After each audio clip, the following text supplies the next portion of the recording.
The five good emperors were rulers who ruled Rome from 96 CE to 180 CE.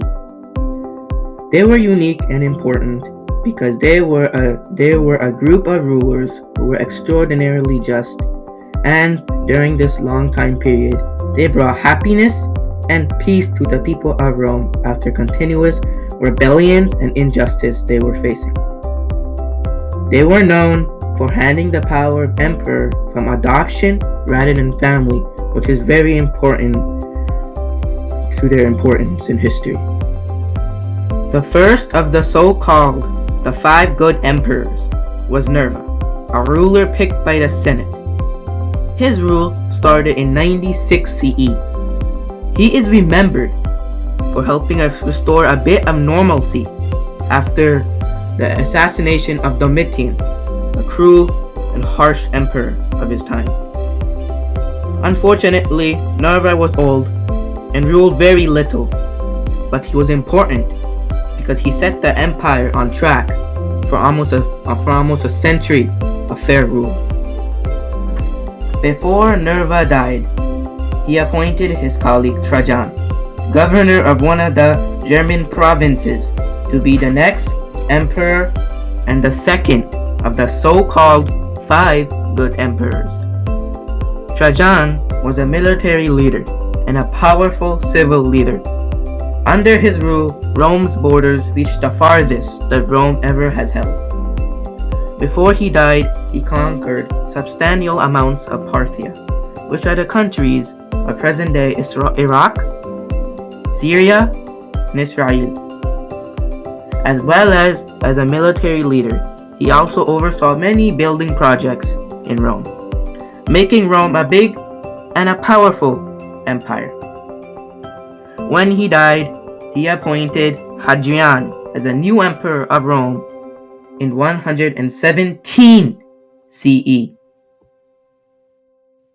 While Trajan had conquered more territory than any emperor before, Hadrian's focus was to manage and protect the hard-fought territory. Hadrian was known for traveling extensively in the empire to inspect troops and examine frontier defenses. Hadrian is famous for the wall he built in the UK or Britain. The wall was actually a part of a bigger and larger project to ensure the safety of the empire. Hadrian was essentially a soldier, but he was also a cultured and a sensitive man. He was also a wise man who supported art and poetry. It shows he was a scholar and he was concerned with living a good life, rather than clinging to power. Before his death in 138 CE, he named Antonius Pius as his successor, but also demanded Marcus Aurelius as his own successor in return. The most peaceful of all the emperors, Antonius Pius' rule was marked by domestic focus. He was a skilled civil administrator, and during his reign he brought about legal and economic reforms. The most famous legal reform of Antonius was to introduce the concept of a defendant is innocent until proven guilty, a principle which stands to this day. Alongside his changes to the legal system, he also enlisted several legal advisors to write about the law, creating a culture of fair-minded legal reform throughout the empire. After he died, Marcus Aurelius claimed the throne. Marcus Aurelius was recorded the most famously philosophical of all of the five good emperors. Marcus was a skilled military commander and a fair domestic ruler. Aurelius was the last of the five good emperors. He was known for his reputation of trying not to expand the power of the emperor. Marcus also wrote many books describing his ideas. One of them was called Meditations, which he wrote in 167 CE.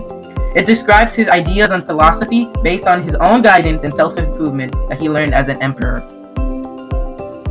To conclude, this time period brought up about 80 years of back-to-back prosperity, success, importance, and power to the Roman Empire. But it was also the time when, unfortunately, small little cracks began to open up in the empire, which eventually will lead up to the decline and fall of the well over 1,000-year lasting Roman Empire.